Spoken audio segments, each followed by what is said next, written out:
Albert Einstein was a really genius himself in figuring out the relationship of space and time as well as the forces present in our surroundings.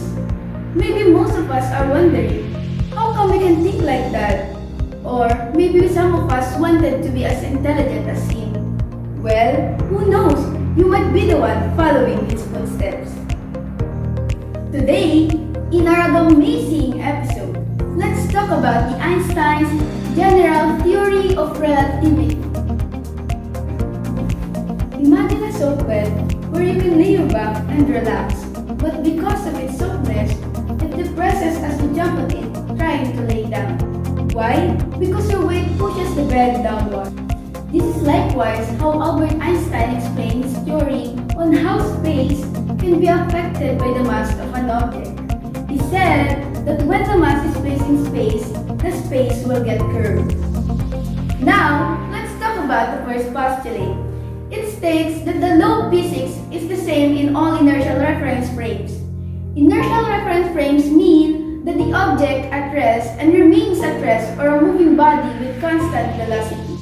An example of this is when you are riding an airplane.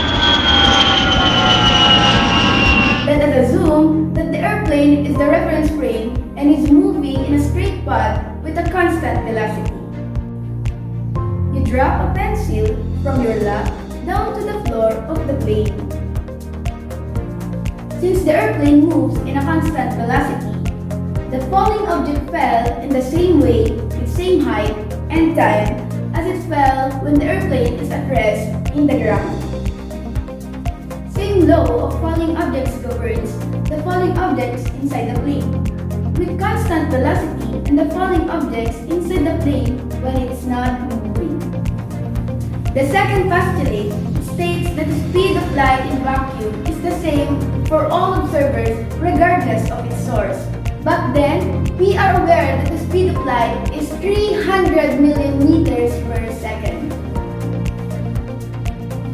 It just tells that when it comes to light, speed is always constant, taking into consideration that it is in a vacuum or an empty space because it would be different when light passes into a different medium. Special relativity is involved only in a situation where inertial frame of reference is not accelerating. In this case, only time and distance change known to be as time dilation and length contraction. And that's all about Einstein's general theory of relativity. Bye!